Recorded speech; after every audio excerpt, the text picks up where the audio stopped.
देखी जाए तो एक की 40 है, एक की 45 है।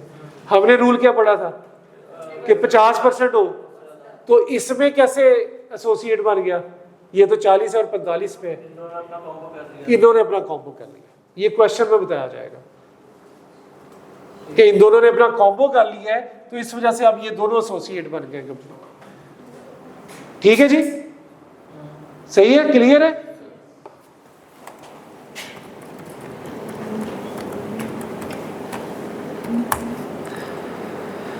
सिनेरियो 5 बड़ा इंटरेस्टिंग सा है। सिनेरियो 5 में कहता है कि जो ए पर्सन है ना, वो अपने रिलेटिव, वो और उसका रिलेटिव आपस में एसोसिएट है।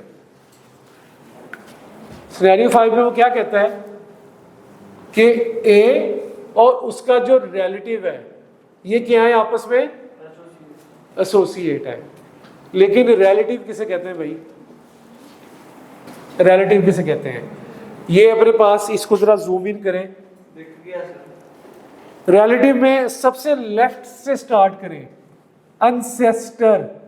अनसेस्टर में कौन शामिल है? ए का बाप, ए के बाप का बाप, ए के बाप के बाप का बाप। ठीक है, तो नहीं होते हैं, पता नहीं होते, नहीं होते हैं, हमें पता नहीं होते, ऐसा लगा होते ही नहीं है। हाँ, एक किस्में। ठीक है, तो एंसेस्टर ये आ गया। अगले पे है descendant of A grand parents. Grand parents, दादा दादी के डिसेंडेंट्स कौन है? नीचे लिखा है चाचू, चाचू का बेटा, फुप्पो, फुप्पो का बेटा बेटी। ठीक है यार, ये लिखा हुआ है, अब मैं क्या कह सकता हूँ।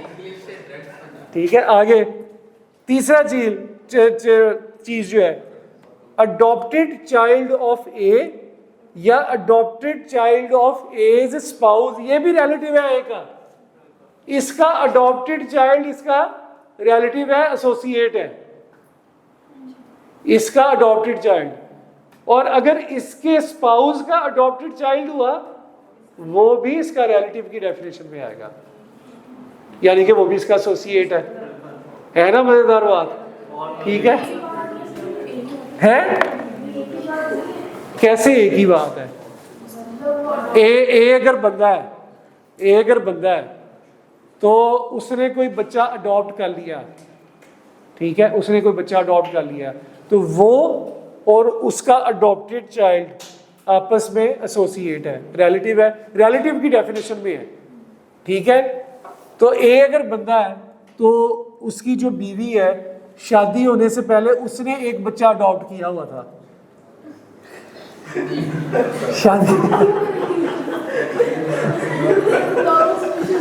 शादी होने से पहले उसकी बीवी ने एक बच्चा अडॉप्ट किया हुआ था, तो अब वो अडॉप्टेड किसका हुआ? उसकी बीवी का अडॉप्टेड चाइल्ड था, तो अब वो ए का क्या हो जाएगा? रिलेटिव हो जाएगा। ठीक, सही सिनेरियो डेवलप करने में कौन सा कोई देर लगती है? अच्छा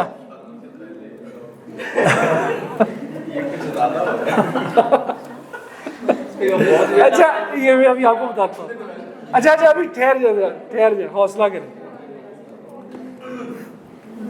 अच्छा, ए के स्पाउस रिलेटिव है और स्पाउस के डिसेंडेंट भी रिलेटिव है। ठीक है, मतलब पहले तो हमने पढ़ा था ना कि जो ए खुद है उसके डिसेंडेंट्स उसके रिलेटिव है, अब उसके स्पाउस के डिसेंडेंट भी उसके रिलेटिव है, यानी कि वो भी एसोसिएट है। ठीक है, तो ये काफी डेप्थ, यानी कि फिर ए और उसका रिलेटिव क्या होंगे? एसोसिएट होंगे। ठीक है, अभी तक जो थोड़ी सी बात एग्जामिनेबल देखी है वो ये देखी है, जो इससे पीछे वाला जो सिनेरियो था कि जहां पे दो बंदे मिल जाएं और वो 50% से कम भी हो, लेकिन वो एसोसिएट बन जाते हैं क्योंकि मिल के वो 50% से एक्सीड कर जाते हैं और उनके राइट्स भी हैं। फिर आप हैं एक अपने बच्चे नहीं, वो कहीं नहीं लिखा आपने। आ गए होंगे यार, कहीं ना कहीं लिखे होंगे। नहीं लिखे।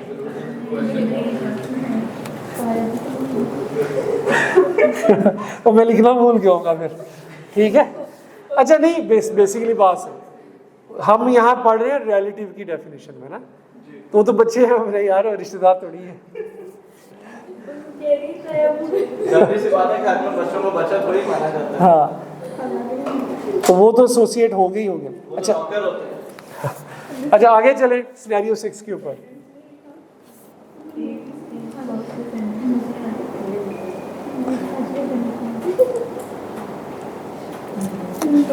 सिनेरियो 6 भी एक अच्छा सिनेरियो है, ठीक है। इसके अंदर कंपनी ए है और कंपनी बी है। कंपनी ए में ए है, बी है और सी है शेयर होल्डर। कंपनी बी के अंदर भी ए है, एक्स है और वाई है। यानी कि ए यहां पे भी है और ए यहां पे भी है। ए के इस कंपनी में भी 50% शेयर होल्डिंग है और इसमें भी 50% शेयर होल्डिंग है, ठीक है। अब एसोसिएट क्या होगा? कंपनी ए और ए एसोसिएट है, कंपनी बी और ए एसोसिएट है, कंपनी ए और कंपनी बी भी एसोसिएट्स है। नीचे मैंने लिखा हुआ ब्लू में कि इस सिनेरियो में जिसमें एक ही पर्सन है जो दो कंपनीज में है और उसकी शेयर होल्डिंग 50% या उससे ज्यादा है, ठीक है, तो वो फिर क्या होगा कि वो ये कंपनीज भी आपस में एसोसिएट होते हैं। और ये बात वही वाली कि जैसे हमने पहले दो सिनेरियो पढ़े थे कि पहले सिनेरियो में वो अकेला एसोसिएट था 50% में, दूसरे सिनेरियो में वो किसी के साथ मिल के 50% एक्सीड कर रहा था। सेम केस ऐसे ही है, यहाँ पे वो अकेला भी है और हो सकता है कि वो किसी के साथ मिल के यहाँ पे भी 50% एक्सीड कर रहा हो और यहाँ पे भी 50% एक्सीड कर रहा हो। क्या वो दूसरा बंदा भी दोनों में से? नहीं, वो सेम होने की जरूरत नहीं है, एक का सेम होना जरूरी है, एक पर्सन, ठीक है, दूसरे का सेम होना जरूरी नहीं है, ठीक है। और सिनेरियो 7 लास्ट बड़ा इजी सा सिनेरियो है कि ट्रस्ट और उसके जो बेनिफिशरीज होते हैं ये क्या होते हैं? एसोसिएट्स होते हैं। बेनिफिशरी, ट्रस्टी नहीं, बेनिफिशरीज, ये क्या होते हैं? एसोसिएट होते हैं। अच्छा, इसका क्वेश्चन कर लेते हैं हम। क्वेश्चन करेंगे ना तो पता चल जाएगा कि आईकेएम ने टेस्ट कैसे किया है।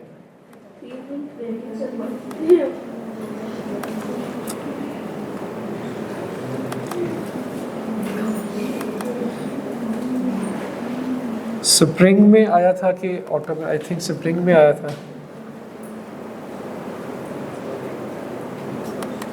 स्प्रिंग में शायद आया था 6 नंबर का सवाल।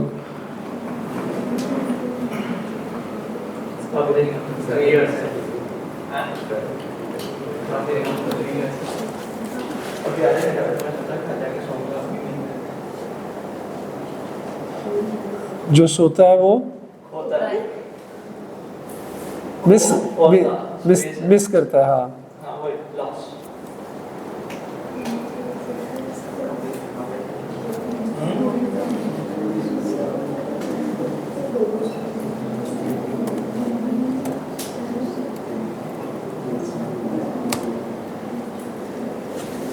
किधर गया क्वेश्चन यार? हाँ, मिल गया। पहले कहते थे यार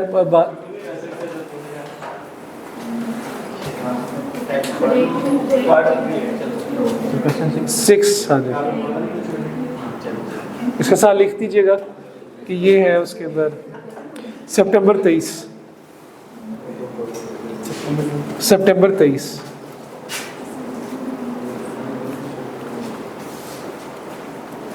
सितंबर 23 में ये क्वेश्चन आया जी, 6 नंबर का पूछा है।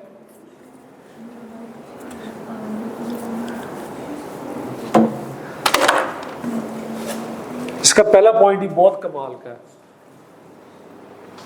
आप लोगों ने कमाल क्या है? हैरान हो जाना है पहला पॉइंट देखते ही। ये कमाल से बढ़वाना फिर से।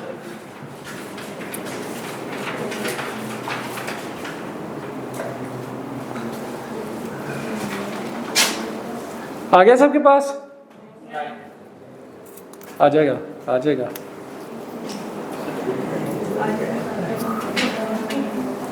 छुट्टी का कौन है? छुट्टी इसके बाद थोड़ा सा वो इनकम फ्रॉम सैलरी पढ़ना है, फिर छुट्टी। अच्छा ये तो पढ़े पहले।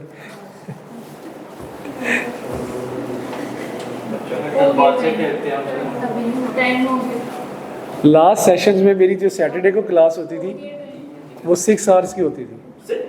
एक दिन 6 आवर्स की मेरी क्लास होती थी। 5 to 6 आवर्स की मेरी सैटरडे वाले दिन क्लास होती थी, 2 सब्जेक्ट्स की।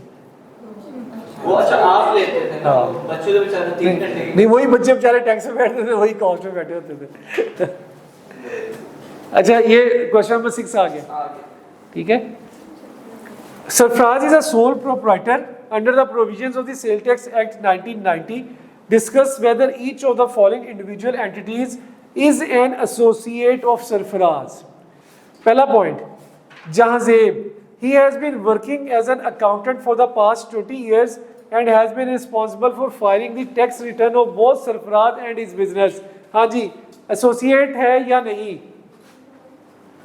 जहांजेब जो है सरफराज का एसोसिएट बनेगा कि नहीं? बनेगा। क्यों नहीं बनेगा और क्यों बनेगा? बनेगा इसलिए क्योंकि अगर वो उसके लिए टैक्स फाइल करे तो उसी की इंस्ट्रक्शंस के मुताबिक ही करेगा। सही, और बात में तो दम है। और नहीं वाले हज़रात बनेगा कि नहीं बनेगा? बनेगा कि नहीं बनेगा? सही बात है, ठीक है। अच्छा एक एक्सेप्शन है इसकी जो मैंने आपको टेबल दिया उसके नीचे सबसे पहली लाइन पढ़े क्या लिखी है?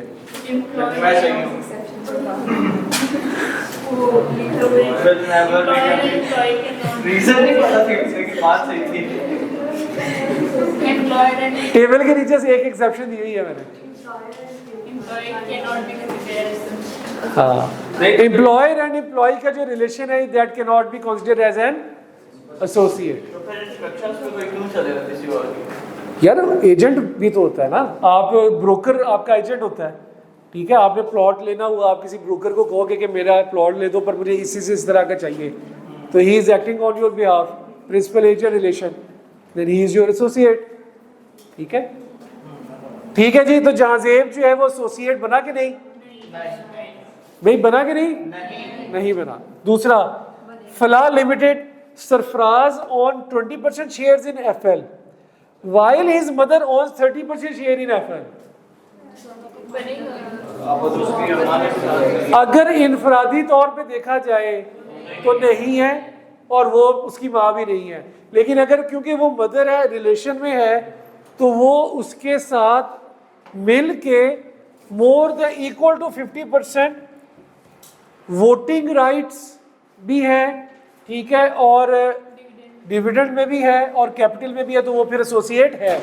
इसका जवाब ऐसे देना है, ये नहीं कह देना कि वो एसोसिएट नहीं है या है, रीजन बतानी है आपने, नहीं तो आई कैप ने 1 नंबर काट लेना है। आपने वजह बतानी है कि भाई वो वोटिंग राइट में अगर हिस्सा है, डिविडेंड में हिस्सा है, कैपिटल में हिस्सा है और 50% उसके अपनी मदर के साथ मिलके बनते हैं, तो फिर वो है, इंडिविजुअली वो नहीं है। तो ये बताना है बकायदा आई कैप को। ले जी, सारा वाली बात आ गई, आप लोग हंस रहे थे। She is the adopted daughter of Sarfaraz wife Fatima. आगे क्या लिखा है?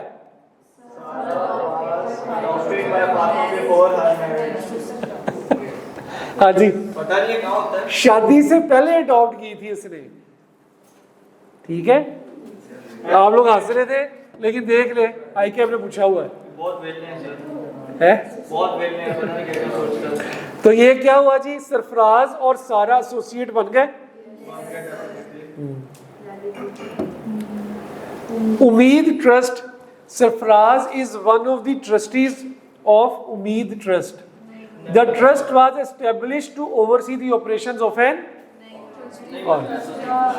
ट्रस्टी जो है वो नहीं होता। अच्छा इसमें अच्छा इसी केस में एसोसिएट कौन होगा?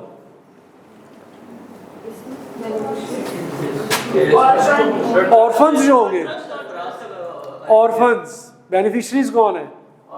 ऑर्फन्स, तो वो जो होंगे वो इसके बनेंगे। अगर तो ये ट्रस्टी कोई फ़ायदा उठा रहा ट्रस्ट से तो फिर ये उसका जो है एसोसिएट बनेगा, वरना नहीं बनेगा। एक बात आखिरी जो मैं आपको कहना चाह रहा था, members of AOP, members of AOP जो होते हैं वो एसोसिएट होते हैं एओपी के, ठीक है। पहले तो एक तो 50% वाला रूल आपको बताया ना, लेकिन एक जनरल रूल है कि मेंबर्स ऑफ एओपी जो है वो एसोसिएट होते हैं एओपी के साथ। बेशक वो 50% वाला रूल उसमें अब तो लागू नहीं ना रहा, सिंपल बात कह दी उसे, मेंबर्स ऑफ एओपी जो है वो आपस में क्या होंगे, एसोसिएट होंगे। इसमें एक एक्सेप्शन और है जो मैंने अपने उसमें सबसे आखिरी लाइन लिखी है, वो बता पहले देता हूँ, पढ़ा बाद में लीजिएगा। हमने सिनेरियो 1 पढ़ा था कि अगर ए जो है वो एक्ट करता है ऑन दी इंस्ट्रक्शंस, नहीं बल्कि सॉरी ये वाला नहीं था, जरा लास्ट लाइन पढ़िएगा उस टेबल, रिलेटिव वाला है और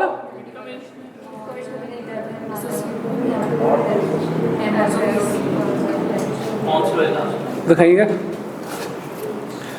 लास्ट लाइन इसमें मैंने लिखी है इन सिनेरियो 5, हाँ यस, ये ले मेंबर्स ऑफ एओपी का आपको मैंने बता दिया कि वो नॉर्मली जो होते हैं वो क्या होते हैं, एसोसिएट होते हैं।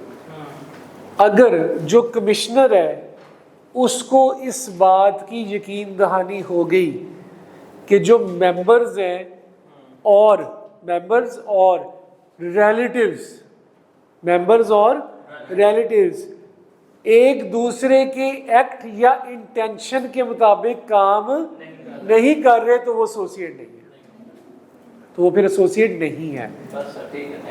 अगर रिलेटिव, हमने तो रिलेटिव्स में देखे ना कितनी शाखें पढ़ ली, हमने डिसेंडेंट भी पढ़ लिया, उसके एंसेस्टर्स भी पढ़ लिए, अडॉप्टेड चाइल्ड का भी पढ़ लिया। तो जनरल रूल ये है कि ये रिलेटिव है तो एसोसिएट है।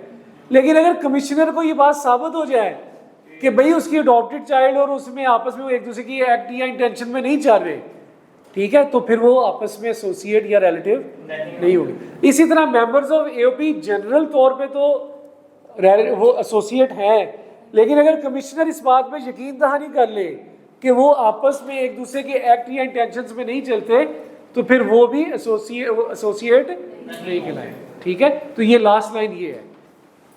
बाकी सब केसेस में ऐसा नहीं लिखा, बाकी सब केसेस में कंपल्शन है कि वो एसोसिएट होंगे। सिर्फ रिलेटिव और मेंबर्स के केस में लिखा था कि अगर कमिश्नर को यकीन दहानी हो जाए कि वो एक दूसरे के एक्ट के मुताबिक नहीं चाह रहे, इंटेंशंस में नहीं चाह रहे, तो फिर वो एसोसिएट नहीं।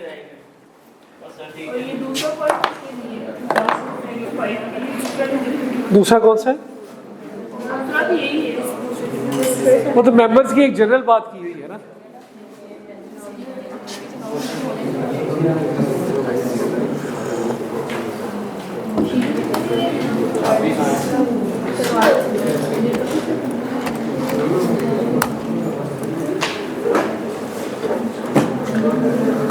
ठीक ठीक है, बैठे हैं भी आप लोग सारे? मैं कहा बैठ रहे हैं तो मैं शुरू कर दूं कुछ और।